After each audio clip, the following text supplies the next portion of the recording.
Vous savez, pour réussir à devenir riche, c'est une affaire d'état d'esprit. Vous voyez Angélique Kidjo, je me rappelle qu'elle chantait dans les rues ici et tout ça. Il a fallu qu'elle rencontre son conjoint qui a amené une autre dimension, qui a amené une autre façon de voir les choses. Et sa vie a basculé. C'est très important qu'on comprenne que tant que je pense pauvre, je serai pauvre. Tant que je pense riche, je deviendrai riche. Vous savez, quand on parle de programmation, en réalité, c'est un mathématicien et un linguiste qui ont fait des études pour démontrer que toutes les personnes qui réussissent ont une même façon de parler, une même façon de se comporter. Alors si on extrait ça et on donne à tout le monde, ils vont réussir de la même manière en appliquant la même façon de parler. Vous allez voir que les enfants deviennent très souvent ce que leurs pères sont, parce qu'ils ont appris à parler comme les parents. Ils ont appris à agir comme les parents. En tout cas, moi, mon père, il était grand, mais il n'était pas riche. Alors j'ai cessé de réfléchir et de parler comme lui pour pouvoir devenir riche. Donc quand on parle de l'esprit de pauvreté, je vais donner deux caractéristiques rapidement. Ouais.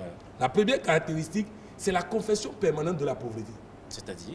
Ils sont tout le temps en train de se dire, nous on est pauvres, nous on ne peut pas devenir riches, nous on ne sait pas ce que nous on a fait, moi mon grand-père était pauvre, c'est normal qu'il soit pauvre. Donc une confession permanente d'être pauvre. Et vous savez, je m'adresse souvent aux femmes de Dantokpa, c'est leur déodorant. Tous les jours, on se plaint, on se plaint. Alors continuez de vous plaindre et vous obtenez ce que vous êtes en train de dire.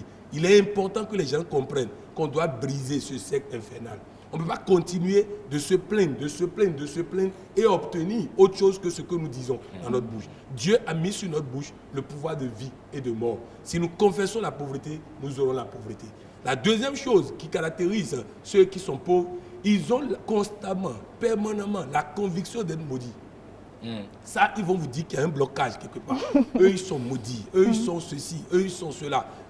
Il y a une dame qui m'a dit un jour qu'il y a 150 démons qui la visitent tous les soirs. Wow. Mais comment elle le sait? Ah, je ne sais pas. Alors, je lui ai dit vraiment qu'elle est gâtée. Parce que Dieu a une prime pour celui qui va tuer ou chasser le plus de démons.